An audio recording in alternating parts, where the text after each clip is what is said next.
Buenos días a todos. Primero que nada quería agradecerles por sumarse a este webinar y en especial a Lorenzo por hacerse un tiempo para estar con nosotros y hablarnos sobre la ciberseguridad como un elemento fundamental del modelo de risk management para las organizaciones.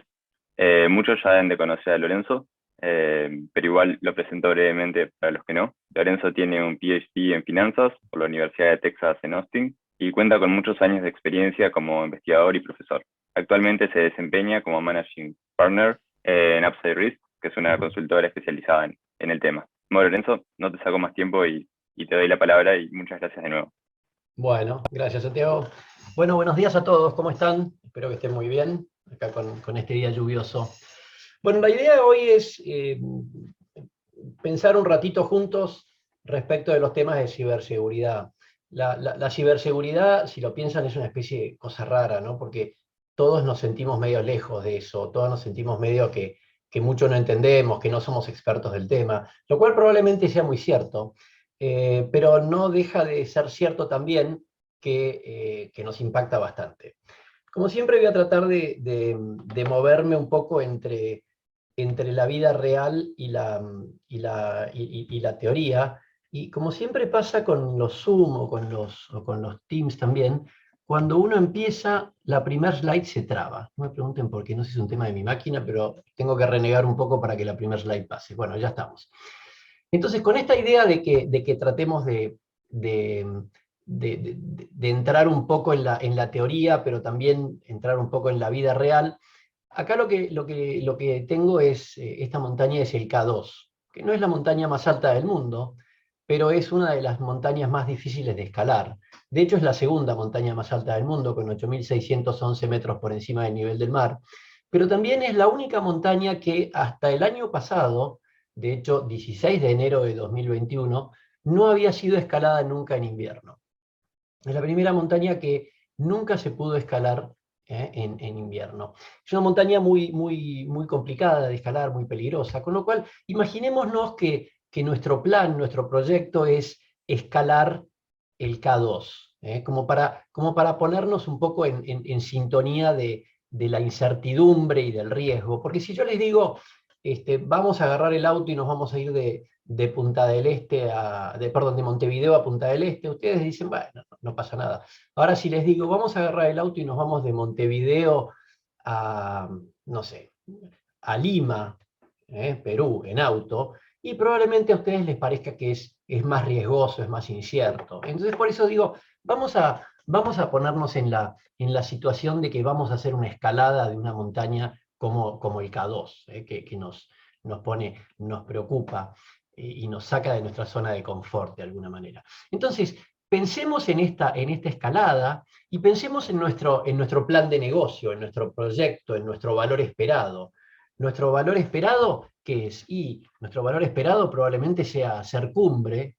Sin embargo, ojo con la definición del objetivo, porque más del 25% de la gente muere bajando cuando sube al K2.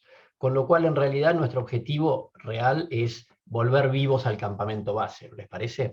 Pero bueno, vamos a suponer que tenemos nuestro planeamiento. Nuestro plan cuando vamos a subir al K2 es salimos del campamento base en tal fecha y el primer día vamos a llegar a tal lugar y haremos noche ahí, y para eso tendremos que subir por un glaciar y esperamos que el glaciar esté en buenas condiciones para escalar, y el segundo día esperamos tener una buena ventana de clima y esperamos llegar hasta tal otro lugar para hacer el campamento número 2, y así sucesivamente hasta que un día esperamos llegar a la cima. Fíjense que estoy usando siempre la palabra esperamos, el concepto de valor esperado. El valor esperado estadísticamente es el promedio, estadísticamente la esperanza es la media.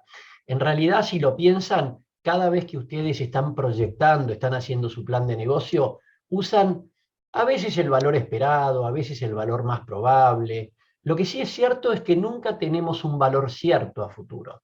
Nunca decimos, voy a llegar a la cumbre el 3 de abril a las 10:30 de la mañana. No sabemos eso. Lo que sí sabemos es que esperamos llegar al primer lugar, esperamos tener esta condición climática, esperamos que nuestro estado físico aguante, etcétera, etcétera, etcétera.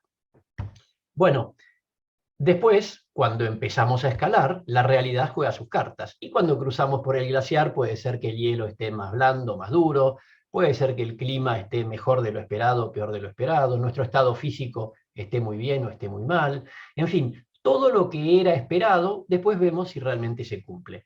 Y esto es cierto en la escalada, en la expedición a la montaña, pero también es cierto en la vida de nuestra empresa.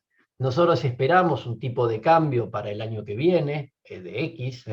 Pónganse a pensar en sus empresas cuánto esperaban que fuera el valor del dólar a marzo de 2022 y fíjense si fue el mismo valor que tienen en su presupuesto o fue distinto. En Argentina, por lo general, es bastante difícil acertarlo, y además el dólar es una de las variables que mueve claramente nuestra economía. En realidad no es el precio del dólar, es el precio del peso, que no es el dólar que sube, es el peso que baja en Argentina siempre, ¿no? Pero digamos, lo que era el clima en la subida y el estado del hielo y nuestro estado físico, en la empresa es el tipo de cambio, la capacidad de retener talentos o de no conseguir talento,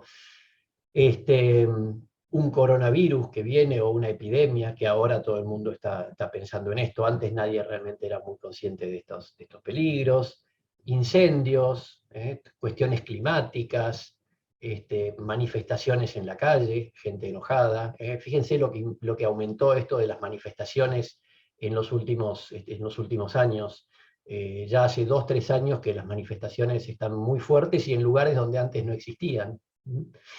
Cuestiones geopolíticas. La verdad que uno hoy en día, o en los días que corren, más que Brexit uno podría poner Ucrania, pero bueno, un poco de pudor tal vez. Pero digamos cuestiones entre países, o cuestiones electorales, resultados electorales que nos resultan bastante difícil de entender. Puse el de Perú, pero podría haber puesto el de Chile. La verdad que hay muchos resultados electorales que llaman la atención y bueno, y son lo que tenemos. Fíjense la diferencia respecto de lo que esperábamos tal vez 5 años atrás, ¿no? Y si ustedes meten todo esto, bueno, además le agregamos cosas como los cambios tecnológicos, los cambios en la demografía, los cambios en los modelos de negocios, y aparecen los Amazons, los Google, los Uber y los Spotify, solamente para ejemplificar, y se nos van los Kodaks y los Nokias de este mundo. Empresas que estaban en el Fortune 500 que desaparecieron. Fíjense, en los 14 años entre 2000 y 2015, perdón, en los 15 años entre 2000 y 2015, eh, se fue la mitad del índice. Y eran las 500 empresas más grandes del mundo. O sea que cuando ustedes lo piensan, realmente todo esto está haciendo un cambio fuertísimo en las organizaciones. Ahora, hoy no voy a hablar de todos estos riesgos, esto es lo que hablo habitualmente. Hoy de lo que vamos a hablar es de los riesgos de ciberseguridad, los riesgos de tecnología, los riesgos de ciberataque. O sea, hoy nos vamos a enfocar en eso. Esto que están viendo acá se llama mapa, es el mapa de ataques de ciberseguridad de NORS. NORS es una compañía de seguridad informática, o sí, de ciberseguridad. Fíjense, esto es un video en tiempo real. Este video está en la web y además está lleno de videos en YouTube que capturaron este video y lo muestran. Si se fijan, hay una enorme cantidad de ciberataques todo el tiempo. De hecho, podríamos decir que vivimos en una guerra mundial, en una ciberguerra mundial. Este es un video, por supuesto, que está puesto en loop, con lo cual lo que están viendo es un video corto que se repite, pero básicamente esto que están viendo es lo que pasa todo el tiempo. Y si se fijan abajo, habla de dónde viene el origen del ataque. Fíjense, China, España, Estados Unidos, Rusia, Corea, etc. Qué tipo de ataque, a quién están atacando, y muestra en el momento, fíjense la cuarta columna, muestra los ataques en el momento, y fíjense la cantidad que pasan, todo el tiempo, todo el tiempo. O sea que la ciberseguridad es un tema tremendamente importante, es un tema que está, no es un tema que tal vez ocurra. Les diría, la probabilidad de ciberataques es casi uno. Después tendremos que ver cuánto nos afecta a cada uno, pero la probabilidad es altísima. Esto es un búnker. Si ustedes viven en un búnker, este es un búnker de la Segunda Guerra Mundial, si ustedes viven en un búnker, la probabilidad de que entre un ladrón a su casa y les robe es relativamente baja, ¿no les parece? Tienen una puerta, que es el único acceso, no tienen ventanas, por lo tanto, teniendo esa puerta bien custodiada, ya sea con cerraduras, con blindajes, con cámaras, con trampas, con lo que se les ocurra, la verdad es que uno puede pensar que está relativamente a salvo de que le roben en su casa, haciendo un paralelismo con la vida no digital, digamos. Ahora, si en lugar de vivir en un búnker, vivimos en esta casa, y claramente lo primero que salta a la vista es que es mucho más linda, ¿no? Porque acá no hay ventanas, acá no tienen luz, no tienen aire, único acceso, acá tienen una vista maravillosa al océano, quieren salir a caminar, salen y pasean por la playa, tienen luz natural, tienen vidrios que tienen linda vista, o sea que tiene una cantidad gigantesca de ventajas y de cosas fantásticas. Ahora, en cuanto a seguridad, si ustedes estuvieran con miedo de que alguien les entre a robar, y esta casa es mucho más difícil de defender, si lo piensan. Tiene vidrio por todos lados, tiene accesos por todos lados, tiene puertas, ventanas, entradas. Por lo tanto, casa súper segura, poco práctica, poco funcional, casa lindísima, súper práctica, súper funcional, pero mucho más insegura. Bueno, en las empresas nos pasa exactamente lo mismo respecto de nuestra ciberseguridad. Esta empresa de la década del 70, este era el centro de cómputos de esta empresa de la década del 70. El centro de cómputos estaba en una habitación, esa habitación se cerraba con llave, no tenía ninguna posibilidad de ser accedida de ningún lado, o sea, la única forma de entrar a esa habitación era por una puerta, igual que el búnker. Ustedes querían entrar a la sala de cómputos, básicamente tenían que entrar por la puerta, tenían que tener la llave de la puerta. Y una vez que entraban, podían hacer lo que necesitaban. Esas eran las empresas de la década del 70, de la década del 80, hasta que apareció la digitalización. Estos eran los centros de cómputos. Un poco más, un poco menos, después empezamos a tener que una PC era mucho más potente que todos estos servidores y discos, etc. Pero básicamente, en esa época, la ciberseguridad claramente no era un tema. ¿Hoy qué tenemos? Hoy tenemos una nube donde procesamos, donde almacenamos. Tenemos sensores que capturan información, donde, remotos en cualquier lado. Tenemos sensores que nos los ponemos en el pecho mientras hacemos deporte para medir nuestras pulsaciones. Otros tienen sensores que están en su reloj inteligente que les captura datos vitales y entonces cuenta cómo están.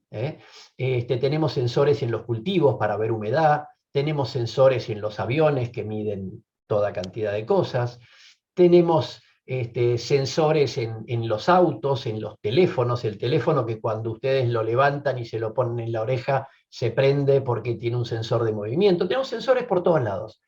Esos sensores capturan información, capturan datos, esos datos se mandan a la nube, se convierten en información con el Big Data, y además, por el Internet de las cosas, todo esto está interconectado. Entonces, desde nuestro teléfono o desde nuestro reloj podemos abrir el portón del garage de nuestra casa. Un portón de un garage es una cosa totalmente boba, no es una cosa súper tecnológica. No estoy diciendo que desde el reloj podemos meternos en nuestra computadora, que también ocurre. Lo que digo es que acá incluimos todo tipo de elementos de nuestra vida diaria, los interconectamos a través del Internet de las cosas, a través de los sensores, y todo esto ocurre en la nube y tenemos una enorme capacidad de generar información a partir de estos datos. Si ustedes lo piensan, esto es una revolución maravillosa. En unos pocos años va a estar generalizado que a la gente la vamos a agarrar antes del infarto, no después. Hoy técnicamente es perfectamente posible que nadie se infarte más sin que nos demos cuenta. Lo que pasa es que todavía no está generalizado. Si vos te pones un sensor que te mide un nivel de una enzima en sangre, esa enzima está asociada con la probabilidad creciente de un infarto. Por lo tanto, si yo te pongo ese sensor con formato de curita en tu piel, ese sensor mide que tenés la enzima, le avisa a tu médico te avisa deberías entrar al hospital porque te tengo que arreglar, entonces a la persona la agarraríamos antes de que se infarte. Imagínense el enorme beneficio para la salud pública. Agarrar a la gente antes del infarto es infinitamente más certero en el sentido de que lo salvamos, más barato para el país, para la salud pública, que agarrar a la gente una vez que se infartó. Entonces, todo este tipo de cosas son buenas, son maravillosas. Antes el médico en un hospital tenía que ir y decir al paciente de la cama 4 y anotaba en un papelito, dale paracetamol, y al de la cama 6, dale no sé qué otro remedio. Hoy todo lo dejan escrito. Hoy las órdenes los médicos las mandan a las farmacias, las mandan a los hospitales, los médicos se meten en los diagnósticos por imágenes de los hospitales y directamente entran sin tener que ir físicamente. O sea, si lo piensan es maravilloso. Ahora, tan maravilloso es, sí es cierto, pero por otro lado, es una maravilla para los hackers, porque en definitiva, lo que hicimos es, pasamos de esta casa a esta casa. Maravillosa desde todo punto de vista, pero también un enorme incentivo para los hackers para entrar. Entonces, de este centro de cómputos a esta arquitectura de datos totalmente descentralizada, donde podemos hacer cosas increíblemente cómodas, es cierto, pero por otro lado, nos genera un enorme riesgo de ciberseguridad. Le voy a dar algunos ejemplos de temas de ciberseguridad que son bastante impactantes. A mí este es el que más me impacta. Este es un auto, un Jeep, como muchos habrán visto en las calles de sus ciudades, porque es un auto súper común. Sin embargo, hay infinita cantidad de artículos contando que a estos autos uno los puede hackear. Hoy, por ejemplo, Chevrolet tiene un auto, estamos hablando de Chevrolet, un auto de precio medio, que tiene Wi-Fi en el auto, tiene como Wi-Fi para 6 o 7 posiciones adentro del auto. ¿Está bueno? Está buenísimo. Todos los que tenemos hijos y hemos hecho viajes largos, está buenísimo que los chicos puedan ver una película en el auto, puedan usar el teléfono o la tableta o la computadora dentro del auto y no se aburren y no hinchan en el viaje y no se pelean. Está buenísimo. Ahora, eso también es una maravillosa puerta de entrada para un hacker. Si lo buscan, hay un video en la revista Wired que dice cómo dos hackers tomaron control de un auto en movimiento. Y no desde el asiento trasero como lo hacían antes. Hoy entran a través de la dirección IP. Con lo cual yo, a través de, perdón, yo no, pero un hacker que sabe hacerlo, a través de la dirección IP, puede entrar a tu auto, puede cambiarte la música, puede prenderte o apagarte las luces o los limpiaparabrisas, puede subir o bajar el volumen de la música, del aire acondicionado, la fuerza del aire acondicionado, la temperatura de dentro del auto, pero además puede doblar, acelerar, frenar y apagar o prender el motor. Eso quiere decir que en algún momento vamos a tener que lidiar con alguien que diga, es que yo no lo choqué al otro auto, el auto chocó solo. O sea, estamos hablando casi de ciencia ficción, pero los que les cuesta creer esto, busquen en la revista Wired y busquen hackers tomaron control del auto, etc. O sea, hoy uno de los grandes temas que estamos teniendo es que al estar todo interconectado, nos cuesta mucho defenderlo, porque todos mal que mal tienen un password en su computadora, tienen algún firewall en su computadora o algo así. Ahora, ¿cuántos de ustedes tienen firewall en el teléfono? ¿Cuántos de ustedes tienen firewall en el reloj o en la heladera inteligente que se conecta en la red de la casa o en el auto? Entonces, esto es realmente algo que mete mucho miedo, si lo piensan, porque podríamos empezar a ver autos que chocan, aviones que se caen, barcos que se chocan contra muelles, simplemente porque alguien decidió hacerlo desde cualquier otro lugar metiéndose en la dirección IP.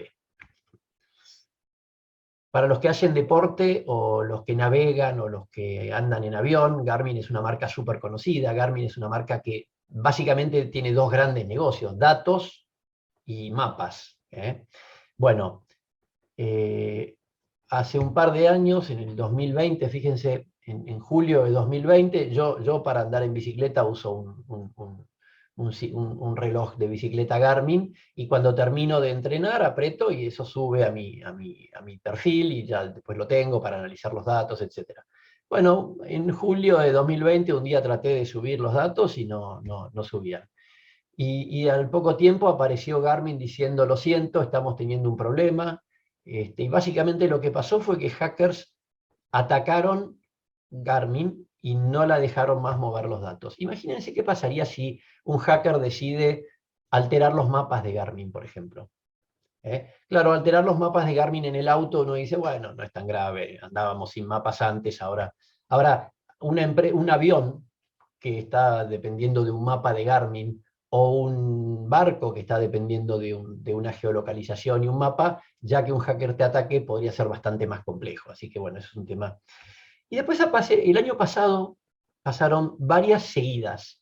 Este es el oleoducto El Colonial. El oleoducto El Colonial va de Houston a Nueva York y si se fijan, le da energía en Luisiana, fíjense ya ahí en Baton Rouge y New Orleans, después le pasa por Atlanta, después ahí fíjense que sube un poquito, pero también baja a la costa llegando al sur de Georgia, después Carolina del Sur, Carolina del Norte, Virginia, Delaware y llega hasta Filadelfia y Nueva York.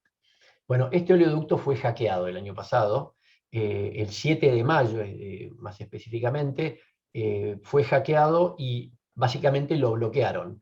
Con lo cual estuvo unos cuantos días el oleoducto bloqueado sin poder operar y se llegó a un momento que estaban al borde del desabastecimiento de energía toda la costa este de los Estados Unidos. Todo por un ataque, todo por un ciberataque. Se dice que tuvieron que pagar una cantidad alta de millones de dólares en bitcoins a unos hackers, dicen que rusos. JBS es una de las compañías más grandes, si no la más grande de carne, y tiene operaciones en Canadá, en Estados Unidos, en Australia. Y fíjense que también en esa época, 30 de mayo del 2021, también sufrió un ataque, un ciberataque. Básicamente el ciberataque que sufrieron le hicieron lo que se llama un ransomware, que básicamente se le llevaron los archivos y le dijeron hasta que vos no me pagás, en este caso decían que fueron 11 millones de dólares en bitcoins, no te voy a devolver tus archivos. Y bueno, y esto también fue un ciberataque fuerte que ocurrió en el mes de mayo del 2021. El Servicio de Salud de Irlanda tuvo un ataque catastrófico también, el 13 de mayo de 2021. También la discusión, después siempre está la discusión de que si pagaron, que si no pagaron, etc. Pero bueno. Así que fueron todos casos súper interesantes, tremendos para la gente que los estaba viviendo, y casos de estos hay todos los días. En Argentina tenemos casos prácticamente todos los días, así que salen en los diarios importantes, pero en el mundo ocurre esto. Y esto es algo que no es nuevo. Este es el Allianz Risk Barometer. Allianz es una compañía de seguros alemana. Todos los años hace lo que se llama el Risk Barometer. El Risk Barometer le preguntan a una cantidad de expertos cuáles son los principales riesgos para el año que viene. En el 2022, o sea, en el que está vigente hoy, esto se publicó a fines de 2021, fíjense, ciberincidentes está como número 1 en los riesgos para el año que viene, o sea, para este año. Fíjense, el primer riesgo que tenemos es ciberataque. Después tenemos interrupción de negocio, después tenemos catástrofes naturales, pero el número 1 es ciberataque. El año pasado, fíjense que ciberataque era el número 3. Teníamos interrupción de negocio, pandemia y ciberataque. El año 2020, ciberataque era el número 1 también. El año 2019, ciberataque era el número 2. El año 2018, ciberataque era el número 2. Y el año 2017, ciberataque era el tercer riesgo. ¿Qué quiero decir con esto? Que por lo menos de 2017 a esta parte, ciberataques en el mapa de riesgo de Allianz estuvo como top 3. Estuvo como uno de los 3 principales riesgos que las empresas deberían estar mirando. ¿Sí? Este es un tema, esto es muy fuerte si lo piensan. Porque les pregunto, ¿cuántos risk managers en las empresas están teniendo bajo su órbita ciberseguridad? ¿Quién maneja ciberseguridad generalmente? La gente de IT. ¿Y la gente de IT está mirando riesgos integralmente? No, está mirando sistemas. Sin embargo, es uno de los 3 principales riesgos desde hace por lo menos 6 años. El World Economic Forum este año no lo puso como top 10, pero el año pasado, 2021, fíjense que en probabilidad de ocurrencia el número 3 y el número 4 son temas de ciberseguridad, en impacto el número 6 es ciberseguridad. El año 2020, fíjense los violetas, ¿ven? El número 6 y 7 y el número 6 y 8 en probabilidad y en impacto estaban. En el 2019 estaban cuarto y quinto y séptimo y octavo. En el 2018, tercero y cuarto y sexto. O sea, fíjense, esto está hace muchos años en varios mapas de riesgos. Acá les voy a mostrar 2 estudios para 2022. Uno es el que nosotros hacemos en Upside Risks. Nosotros en Upside hicimos a partir de este año, o sea, este es el primer año que lo hacemos, un estudio de los 10 primeros riesgos en la región. Y nosotros, a diferencia de los demás, no los clasificamos del 1 al 10, porque creemos que cada empresa o cada sector tiene un diferente tipo de impacto de los riesgos. O sea, lo que le pega a una empresa del agro es distinto que lo que le pega a una empresa de servicios. Entonces, decimos, estos son los 10 principales riesgos que hay que estar mirando en la región. Nuestro análisis es regional para el año 2022. Y si se fijan, esto fue hecho también a fines del año pasado, ciberseguridad y protección de datos está en nuestro top 10.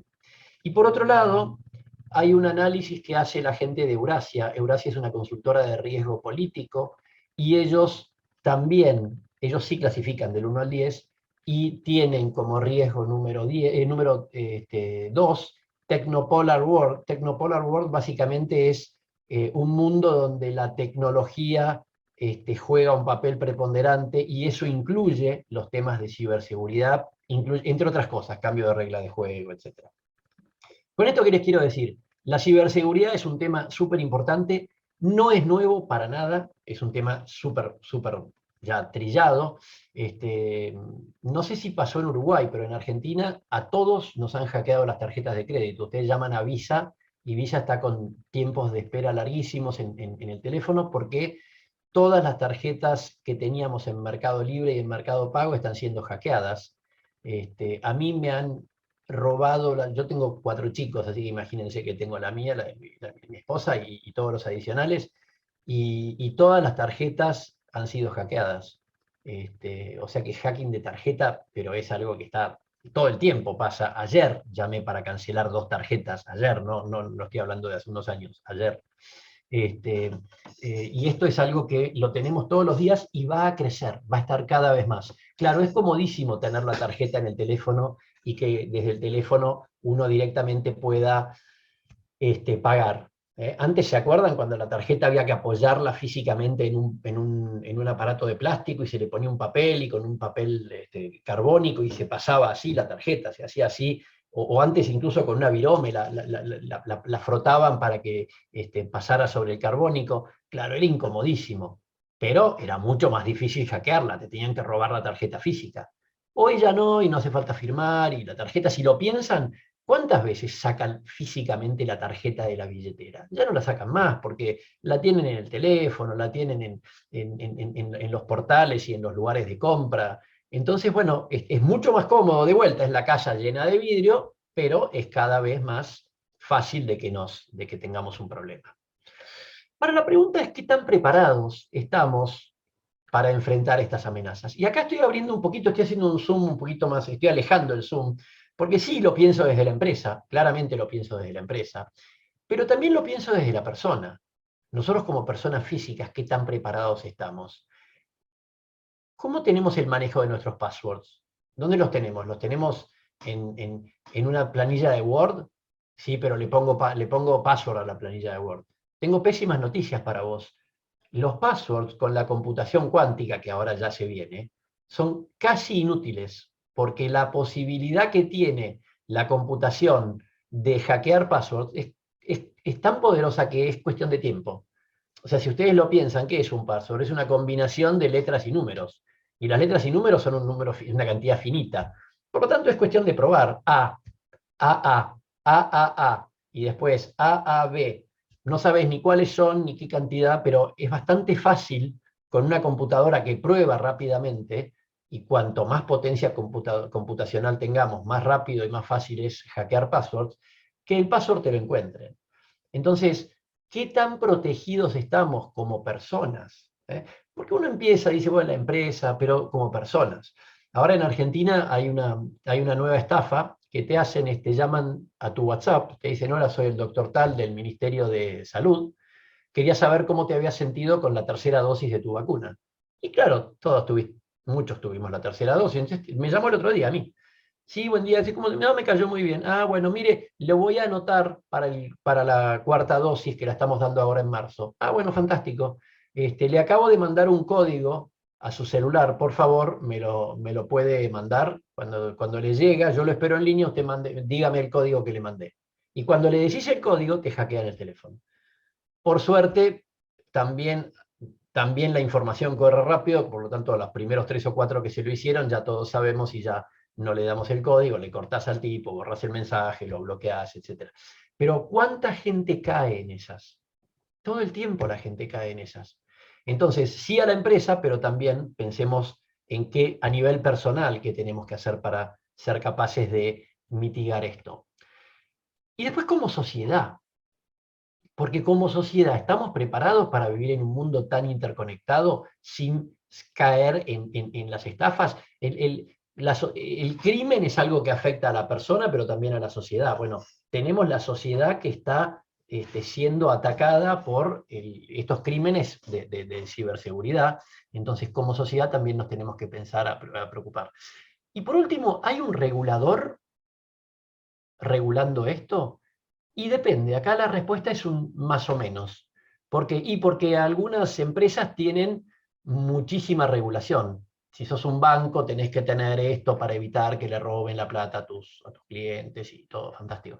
Ahora, si sos una empresa que provee energía eléctrica a una ciudad muy grande, una ciudad mediana o un pueblito chiquito, ¿qué tan fácil es que entre un hacker y te deje sin luz a toda la ciudad?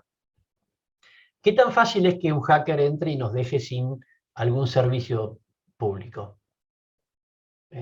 Y dice, no, bueno, en la ciudad, en la capital no va a pasar. Bueno, empezá a bajar de tamaño de ciudad y empecemos a ver qué tanta protección, qué tanta ciberseguridad tiene una empresa de servicios públicos en cualquier país que quieran pensar. Uno dice, bueno, Argentina, Uruguay, sí, sí, pero vayamos a un pequeño pueblito en el Midwest de los Estados Unidos y veamos qué tanta seguridad tiene la empresa que le provee energía eléctrica al pueblito. Es un tema súper importante, porque ¿qué tendríamos que hacer en estas entidades, digamos? Y como empresa, por lo pronto, poner el problema sobre la mesa. Y ahora vamos a hablar un poquito más de qué quiere decir poner el problema sobre la mesa a nivel empresa. Como persona, con educación. Ay, qué fiaca, tengo que estudiar. Y sí, sí, porque vivís interconectado. Es como que, qué fiaca tengo que aprender a manejar. Y sí, tenés que aprender a manejar. Antes era fácil el teléfono, ¿no? Uno agarraba el teléfono y discaba. Cuando yo era chico se discaba así, había una cosa que giraba. Hoy tenés que aprender a usar el celular. Y sí, tenés que aprender a usar el celular. Bueno, lo mismo nos pasa hoy. Necesitamos educar a la gente en temas de ciberseguridad. Que haya conciencia de seguridad digital. ¿Por qué? Porque así como vos no saldrías a la calle con un fajo de billetes en la mano exhibiéndolo porque pensás que te lo van a robar, bueno, lo mismo tenés que pensar en términos de ciberseguridad. Necesitamos educar a nuestros hijos, lo que pasa que somos más nosotros los que necesitamos ser educados, los de nuestra generación, que somos unas bestias en cuanto a ciberseguridad. Piensen solamente dónde guardamos los passwords. Como sociedad, tenemos que aprender a ser conscientes de los peligros que genera esto. Ustedes en Uruguay tienen esta regulación respecto del alcohol cero. ¿Por qué hacen el alcohol cero? Bueno, porque está probado que manejar con alcohol es peligroso, está probadísimo, y está probado que, yo sé que con una cerveza no pasa nada, lo que pasa es que está probado también que cuando vos decís una cerveza no pasa nada, entonces dices, bueno, una no pasa nada, dos tampoco. Una cerveza y un vaso de vino, ¿cómo es? Entonces empieza la escalada, y entonces aparece la de la tolerancia cero. Y está bastante estudiado y bastante probado que con la tolerancia cero disminuye de verdad el problema del alcohol al volante. Bueno, en las sociedades donde esto no ocurre, de hecho hay muchísimos más problemas de gente manejando alcoholizada que en sociedades donde el alcohol está totalmente prohibido. Entonces, ¿por qué hacen esto? Bueno, porque saben que esto es un riesgo. Bueno, en la ciberseguridad también, sin embargo, a nivel sociedad no tenemos ningún tipo de conciencia colectiva. Yo creo que vale la pena que como política de Estado en los países empiece a estar esto. Y por último, el regulador. Así como el regulador regula tantas cosas, algunas importantísimas y algunas una pavada total, bueno, deberíamos empezar a ver reguladores que regulen la capacidad de ciertas organizaciones, ciertas empresas, para tener seguridad. A ver, hay casos, por ejemplo, de hackers que entraron al sistema del hospital y cambiaron los remedios de habitación o de cama. Entonces al tipo que le tenían que dar paracetamol le dieron morfina. Digo, probablemente haga falta una regulación hospitalaria, así como tienen ciertas regulaciones para el quirófano, que son súper lógicas, van a tener que empezar a tener ciertas regulaciones para la capacidad de proteger los datos, la comunicación y la información interna. Ahora, ya estamos perdiendo la batalla. Este partido lo estamos perdiendo 5-0, como salen los diarios todos los días. Estamos permanentemente perdiendo este partido y nos siguen metiendo goles. O sea, es tarde, tenemos que empezar a hacer algo ya. Primer tema, empecemos a identificar y definir los riesgos de ciberseguridad. Cada vez que hago un mapa de riesgos con una compañía, cada vez que ayudo a una empresa a hacer un mapa de riesgos, aparece la ciberseguridad. Ahora, cuando le digo definila, y la definición de la ciberseguridad depende. Porque hay gente que, a ver, ¿cómo se identifican los riesgos? Tenés que tener, por un lado, una visión de conjunto, una visión global de la organización. Por otro lado, necesitas tener una visión de detalle. El águila, ¿qué hace? Mira desde arriba, mira desde lejos, va planeando, buscando una presa. Pero cuando ve algo, baja y lo mira más de cerca y si es necesario lo agarra. Y después, por otro lado, también está bueno tener diferentes visiones.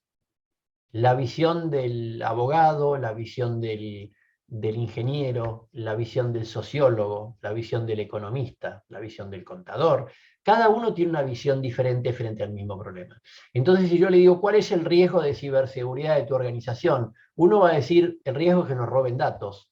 Y otro va a decir, no, está bien, puede ser, pero no, yo estoy pensando en el riesgo de que un proveedor al que le tengo que girar, y este es un caso real que ha pasado en muchas empresas, me mande un mail y me diga el pago que me tenés que hacer por la mercadería que te mandé, en lugar de mandármelo a la cuenta del Citi, mandármelo a la cuenta del Itaú, y que son todas cuentas reales, por supuesto. Lo que pasa es que la cuenta que te dio no es de tu proveedor, y que el mail no era de tu proveedor, era de otra persona que se hizo pasar por tu proveedor y tiene una cuenta en el banco y vos le giraste la plata a él directamente.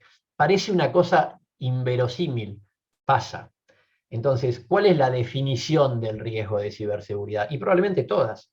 O sea, hay que identificar y definir bien los riesgos de ciberseguridad. Y ese es el primer paso. Después tenemos un segundo paso, que es el de encontrar los determinantes de los riesgos. ¿Qué es el determinante de un riesgo? Miren, acá tenemos un riesgo que es que la taza se caiga y se derrame el café. Bien, perfecto. Ese es el riesgo que tenemos. Ahora, la taza no se cae sola. Para que la taza se caiga, algo tiene que ocurrir. Por ejemplo, que entren los chicos jugando al fútbol donde está la taza. Entonces, el determinante es lo que hace que ese riesgo ocurra. En este caso, los chicos vestidos con el uniforme de Peñarol y Nacional, entrando al living donde está la taza de café, son un claro determinante de que el riesgo de caída, de derrame de café, aumenta mucho más que antes. Bueno, perfecto.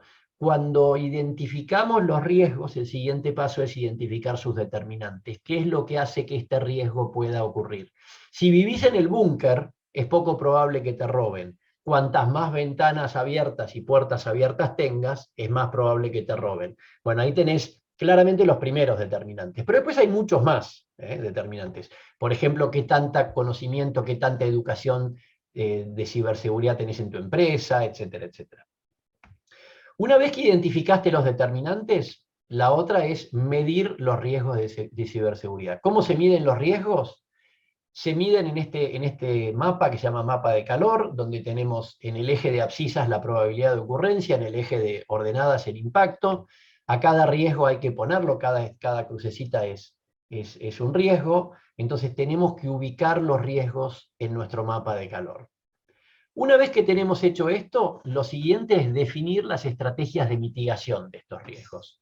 ¿Qué quiere decir mitigar un riesgo? Y mitigar un riesgo es o le bajamos la probabilidad de ocurrencia, o le bajamos el impacto, o hacemos una combinación de ambas. O sea, mitigar un riesgo es bajar probabilidad de ocurrencia o bajar impacto.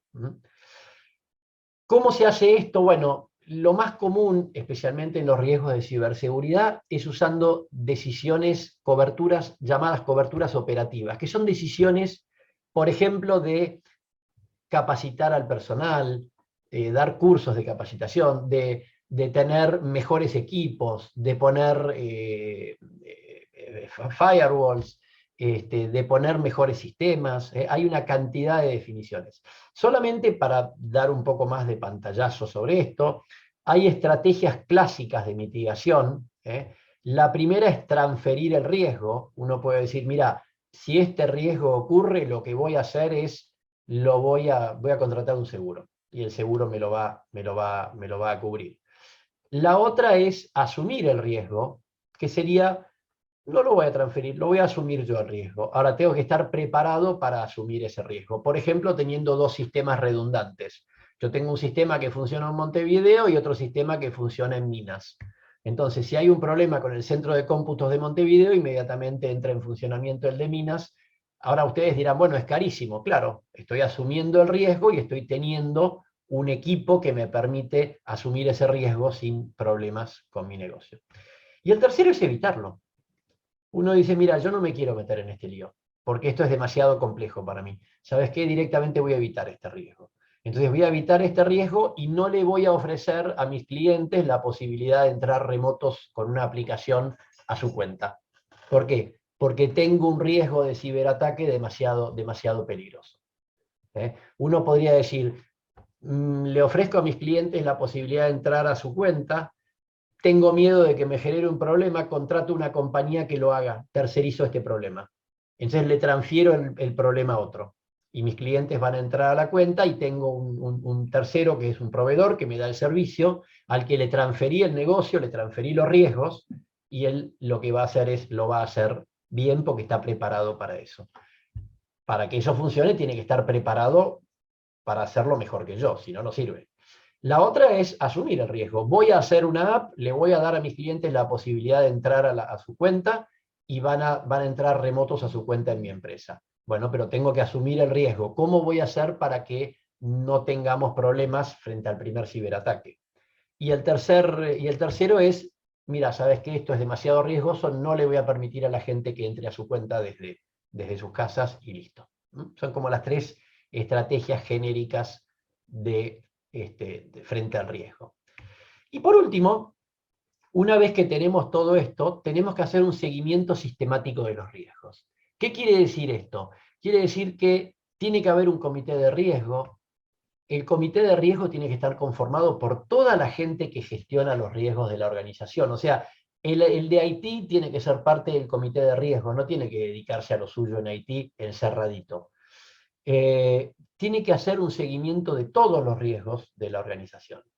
Después, hay que seguir los determinantes. Si yo sigo los determinantes, la probabilidad de riesgo creciente la voy a ver. O sea que el riesgo lo voy a ver venir. No es que me va a aparecer de un día para otro. Y por último, hay que tener las políticas de mitigación de riesgos ya instaladas previamente en la compañía. O sea, uno no puede decir, mirá lo que pasó, ahora vamos a poner una política para esto. No, la política tenemos que hacerla el primer día. Si esto pasa, vamos a hacer esto, esto y esto. Como los Business Continuity Plan, los BCP.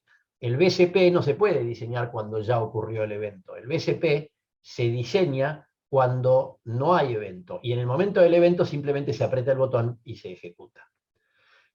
Entonces, tenemos que hacer la identificación y definición de estos riesgos, identificar los determinantes, medir los riesgos, definir las estrategias de mitigación y hacer un seguimiento sistemático de todo este proceso.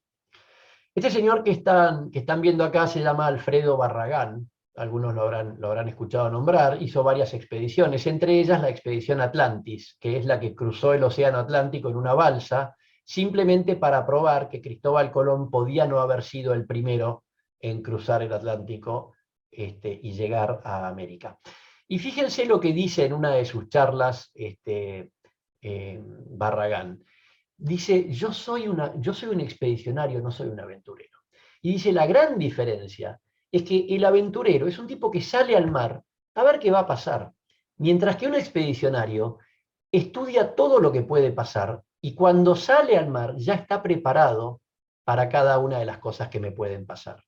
Entonces, la actitud frente a todos los riesgos en la organización, no solamente al riesgo de ciberataque, pero al riesgo de ciberseguridad es uno de los riesgos y lo tenemos que tratar como tal, es ser expedicionarios, es salir al mar sabiendo lo que va a pasar y teniendo un plan de acción para cuando las cosas que pensamos que nos podrían ocurrir, ejecutarlo.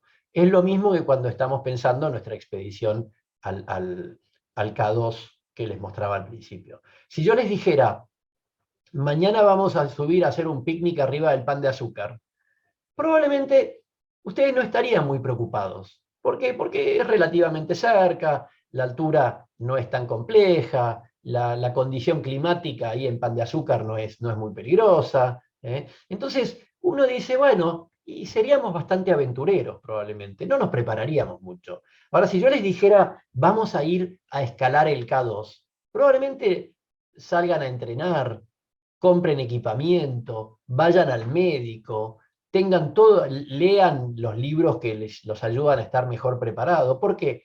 Porque tienen una percepción de riesgo mucho mayor. Bueno, esto es un poco eso, es para los riesgos tenemos que estar preparados y tenemos que ser expedicionarios más que aventureros.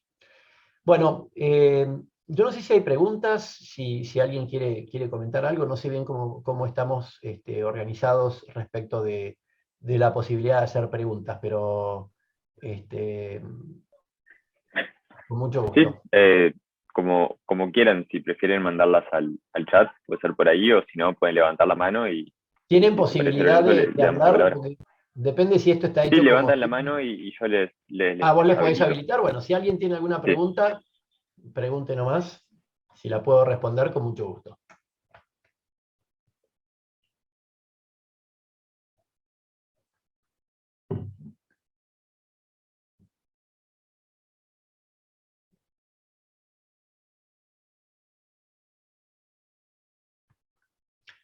Bueno, si no hay preguntas, entonces creo que dejamos acá. Si alguien quiere, si a alguien se le ocurre una pregunta después, ningún problema, me la manda, se la prometo contestar el mail. Así que, Santiago, no sé, ¿esto queda grabado en algún lado? ¿Tienen acceso? Ay, Martín tiene una pregunta. A ver, ¿le podés dar la palabra a Martín? Sí, ahí ya puede hablar, tiene que desmutearse y tiene el permiso. Hola, ¿qué tal? Buen día, ¿cómo están? ¿Cómo estás, Martín? Buen día. ¿Todo bien? Bien, por suerte. Bueno, muy buena la charla, la verdad que para pensar, este, Gracias. nos deja un poco temerosos también, pero supongo que es parte de activar cuando, cuando uno, en vez de paralizarse, activar en este caso. Este, Claro. Te quería preguntar respecto a ver si tenés una breve comparación o alguna posición tomada respecto a si la seguridad de una empresa, preferentemente tenés que tener en la nube, digamos, tus respaldos, etcétera, Sí. o teniendo locaciones diferentes, podés tener servidores físicos este, y demás. Eso un poco atado también a la obsolescencia planificada, porque yo veo que ponerle que la casa esa con ventanas también es caro de mantener Sí. y es caro de mantener seguro. Entonces, el trade-off entre el búnker y la casa tiene un costo económico que supongo que irá bajando y se irá perfeccionando, pero hoy en día quizás, yo qué sé, por ejemplo, el tema de tener Windows 365, entonces todos los días te actualizan, estás al día, no tenés que comprar licencias, pero vas pagando la actualización, pero mañana podés quedar en una empresa grande que todos tus equipos quedaron obsoletos, por decir algo. Entonces, ¿cómo ves el approach a todas esas variables que están jugando ya para bajar una estrategia a tierra? ¿Qué tomarías en cuenta como temas centrales? La primera cosa, Martín, que yo creo que hay que pensar ahí es qué tan importante para vos es tener la casa con las ventanas. Ok, ¿Viste? Porque hay gente que dice, no, yo vivo feliz en el búnker y me ahorro un montón de plata y no me importa. Y hay otros tipos que dicen, no, yo vivo feliz en esta casa así. Bueno, entonces, lo que no podés hacer es decir, yo quiero vivir en una casa así y no invertir en ciberseguridad o no invertir en seguridad. O sea, si vos sos una empresa que vivís y no te importa nada eh, la interacción con los usuarios y todo lo que es las ventajas de tener la nube y el IoT y qué sé yo, bueno, perfecto, entonces vivís en el búnker y probablemente no tengas que invertir en ciberseguridad. Ahora, tenés que ser consistente. Es como el tipo que dice, no, yo quiero correr la maratón, pero no me gusta entrenar. Y no sirve. O sea, si te gusta la maratón, viene asociado con que tenés que entrenar. Si no querés entrenar, nadie te obliga, pero no quieras correr la maratón. Eso por un lado.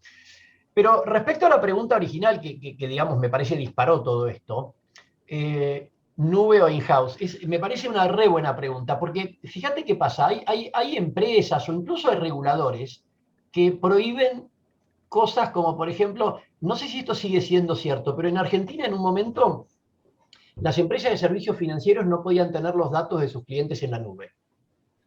Y vos decís, bueno, sí, está bien, qué sé yo, suena lógico, la nube, la hackean, es cierto. Ahora, ¿también le vas a prohibir al funcionario del banco que ande con la laptop por la calle? Porque te roban la laptop o te la dejas en un taxi y es lo mismo que, que te hayan hackeado la nube. Eh, otra gente dice, bueno, pero pará, le tengo más fe a la seguridad de Google o de Amazon Web Services o de Microsoft, qué sé yo, que a la seguridad de mi pequeña empresita de servicios financieros por ahí. O sea, piensen por ahí, en lugar de pensar en el megabanco, piensen en un banquito chiquito regional. Uno podría decir, mira, yo estoy más tranquilo si mis datos los guarda Amazon que si los guarda el banco fulanito, ¿no? Entonces, la cosa es difícil de resolver, como siempre. Yo tengo la tendencia a creerle bastante a las compañías tecnológicas grandes de que hacen un buen trabajo de cuidado, eh, lo cual yo creo que es cierto. Es probable que sea mucho mejor la ciberseguridad de Google o de Amazon que la nuestra, de una mediana empresa en nuestra región. Pero por otro lado, también es mucho más apetecible para un hacker. Es mucho más probable que los hackers estén intentando entrar a Amazon o a Google que a la bulonera de Don Torcuato. Entonces, ahí hay un trade-off. Eh, Igual yo creo que más importante que todo eso es la conciencia de los empleados. ¿Cuántos empleados tienen password que son password o 123? ¿Cuántos empleados dejan la compu sin bloquear porque sí? ¿Cuánta gente no tiene seguridad en el teléfono? Me parece que la primera debería ser buscar más conciencia de seguridad en la gente. Y después te diría nube o in-house. La respuesta es difícil porque para mí el trade-off es nube va a tener mejor protección pero va a estar más sujeta a ciberataques.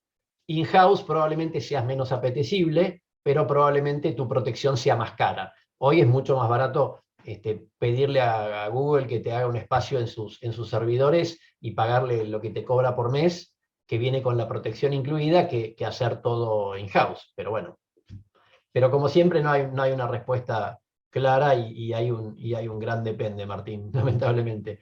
Ahora, la pregunta que hace alguien en las preguntas escritas preguntó qué tan seguro va a seguir siendo el mundo digital. Y esto para mí es un temón, porque yo creo que hoy nadie está seguro. O sea, la respuesta para mí es totalmente inseguro el mundo digital. El punto es si sos apetecible o no. No sé, yo tenía en un momento cuando Mercado Pago y Mercado Libre puse como 7 o 8 tarjetas, la tarjeta corporativa, la mía, y ahora las saqué todas. Y tengo una tarjeta que solamente la uso para Mercado Libre. ¿Y por qué? Simplemente porque es más fácil de controlar. Entonces, si la Pamela es tu nombre que preguntaste, gracias Pamela. La pregunta, viste, yo dije, bueno, mi respuesta a eso es, voy a poner una sola tarjeta. ¿Para qué? Para poderla controlar.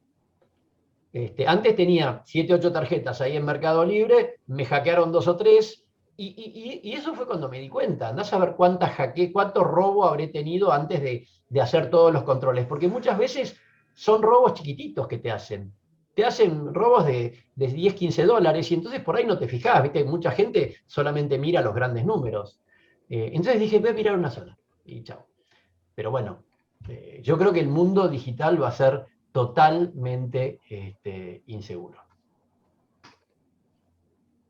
No sé si contesté las preguntas. Tampoco quiero también decir que no soy un experto en informática. Entonces, los expertos en informática están lidiando con la inseguridad digital. Una vez tuve una charla en una conferencia que se hace en Nueva York todos los años de GARP, Global Association of Risk Professionals, GARP. Y hace unos años fui a la conferencia a dar una charla, y en una de las charlas que había, no sé si antes o después de la mía, hablaba la experta de ciberseguridad de los Estados Unidos. Y ella decía, estoy hablando de 2015, 2016, y ella decía, la batalla contra los hackers está perdida, porque son infinitos, no sabemos ni cuántos son ni dónde están, no tienen compliance officer, hacen lo que quieren, y nosotros tenemos que ir con las reglas, tenemos que hacer las cosas según la ley. Entonces ella, pero estamos hablando de la experta del Ministerio de Seguridad, no sé qué, de los Estados Unidos, ella decía, esto está perdido. Con lo cual lo que les diría es, sean siempre conscientes de que lo que ponen ahí es accesible por alguien que pueda estar interesado. Si lo que tienen ahí es algo que a la gente le interesa poco, está buenísimo. Si tienen algo que necesitan que la gente no lo pueda mirar, y tal vez esté bueno que no esté disponible. Ese es el mejor consejo que les puedo dar.